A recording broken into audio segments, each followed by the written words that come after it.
guys, welcome to another Money Thursday on Catching Flight TV. This week's video is on a pretty hot topic. I'm sure many of you have heard about this. In February, I started a real estate flipping and wholesale business with a few of my colleagues. We specialize in renovating single-family homes in the Charlotte market. Within our first month of operation, we closed on our first wholesale deal for a profit of $10K, having no money invested. My partners have been gracious enough to come sit down with me on the channel. We're going to walk you through how we found our first deal, how we found buyers, the overall timeline, key dates that you need to know, and tips and tricks to help you get started if you choose to pursue this route. If you have any questions while watching the video, feel free to drop those in the comments and I'll get back to you as soon as I can. Without further ado, let's get to today's video. Hey, my name's Kai Kroka. And I'm Vernas Maslesha with CLT Modern Homes. I'm the lead acquisitions and a co-owner. I'm lead listing agent. How long have you guys been in real estate for? I've been in real estate for going on 3 years now. I've been licensed in Charlotte for 2 years, and then I shadowed and worked with the company in California for about a year. And what brought you guys into real estate? I was in sales throughout college, sold cars, appliances. Just realized when I was selling cars, met a few realtors, sold them cars, and just realized they kind of talked me into it. So I took a class, got into it, and just realized it was something I like to do. Okay. I like the flexibility of it. You know, in real estate, there's multiple things you can do: property management, flipping homes, helping people sell and buy residential homes, commercial. There's just so much you can do with it, and there's never a boring day. So what is a wholesale? What a wholesale is, it's a property that's bought off market. In many of these scenarios, these sellers have lived in it for a while, the property's distressed, needs work, so listing it isn't always the best form, as not all can qualify for financing, so it usually has to be all cash deal. So once you find this property off market, you get it under contract, and there's a lot of investors around the market that we know and have personal relationships with, where we sell it to them at a more of a markup. And that can be anywhere from 5 to 5,000 to as high as something over 80, just depending on the price you bought it for.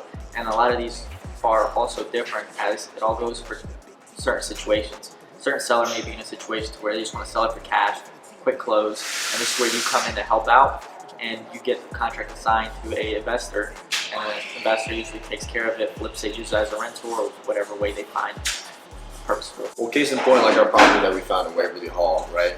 So in Waverly Hall, one of our colleagues, he lives in that neighborhood, and we slowly started building a network, and he planted his roots there. And we found this property while we were door knocking, handing out business cards, postcards, and we found one of his neighbors. She's being taken care of by her niece. She has early stage of dementia. So she needed a very flexible closing. She needed to be closed quick. And with our cash offers and the assets that we built, we were able to help her close on her house quickly, get her everything she needed, and get her moved to Texas so she'd be closer to her niece. So the key to making a profit in wholesaling is really just knowing your market. You don't want to buy a property too high that you can't assign a contract. The biggest key is just buying it right and buying it at the biggest discount you can possible. And by knowing your market, you should kind of look at what distressed properties are selling at, what investors are paying for them, what investors are reselling. Because the biggest thing is when you're reselling to a flipper, you want to know what his ARV is, his after repair value, so you know where to price it. If it's a house that's 1,500 square feet and it needs $70,000 worth of work, and the ARV, there's only a $100,000 markup, you know that's not going to work. So you really just got to know your market, know where it's going, and just make sure there's always enough spread for an investor to be comfortable in buying it and making the most amount of money. That's the fastest way you can assign your contract. When you're assigning a contract also on the wholesale, there's two ways you can do it. You can assign a contract, or you can double close with another investor. And if you want to double close, there are like lenders that offer transactional funding. They charge a minimal fee, but what they do is they give you enough cash to double close in one day. So you leverage this cash, you use it to buy the property, you close on it today, then you reclose the same day with the investor. And that way it's two different CDs, and it separates the buyers and the sellers with you and the investors and you. But also the easiest way is just having an assignment of contract. And so the first step in doing that would be obviously finding investors to partner with, right? So first to purchase the property, and then one to re-sign it out.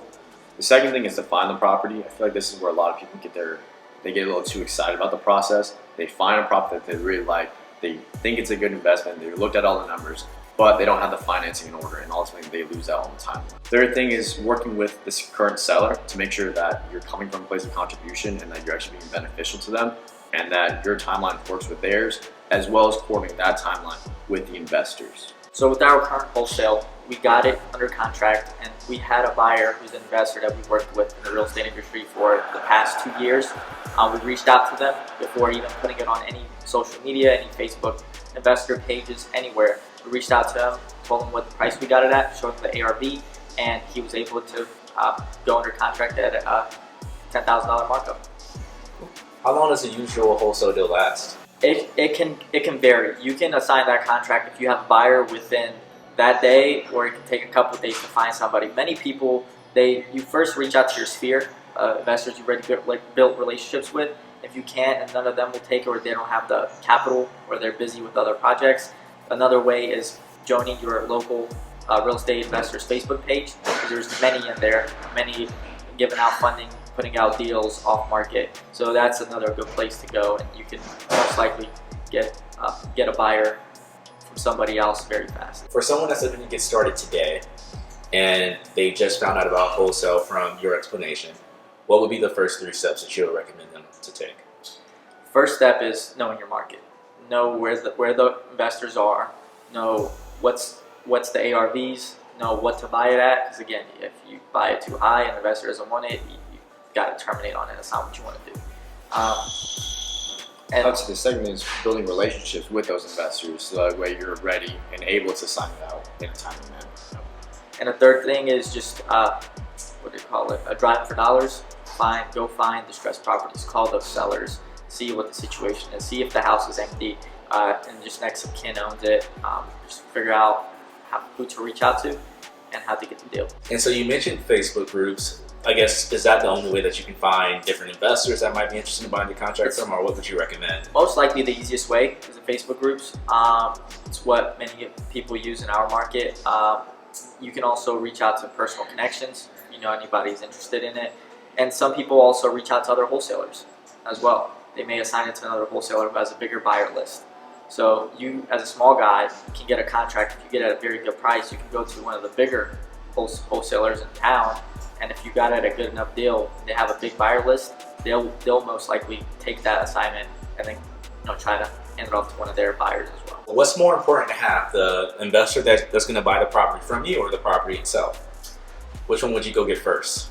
You want to find the property, because finding the investors, it's not the biggest thing. The biggest thing is really just finding the house, because until you don't have no house, you have no deal. When negotiating or when locking down that house under contract, are there any terms that you kind of need to have in place to wholesale it out? Like, do you need to tell the person, hey, I plan to wholesale this deal to someone else, or is it fine that you sign the contract yourself and then sell it, or is there any restrictions around that? It ranges. Being a licensed realtor, we're supposed to disclose. So if I was going to wholesale it, I need to tell my seller, listen, I'm gonna sign this over to an investor for most likely a profit, and let them know.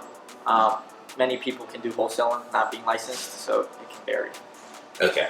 So if you are a wholesaler that's not licensed, you're not like a licensed real estate investor, you don't necessarily have to disclose that upfront when getting under contract, but I guess it would be best practice, or? Right, it's best practice for sure, but many, I assume, do not. Thank you guys for giving this interview and answering these questions and providing feedback. Any closing remarks you guys want to give? If you guys are in the Charlotte area and you're looking to wholesale or get into wholesaling, feel free to reach out to us. Put a link below in the description.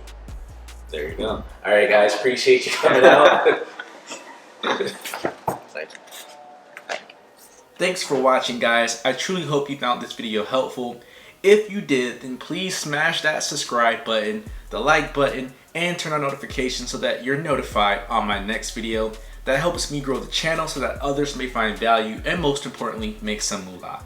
I release a video every single Thursday detailing a new way for you to make money. Since time is money, you don't want to catch it late. Until the next video I make or the next video you watch, guys, catch flight.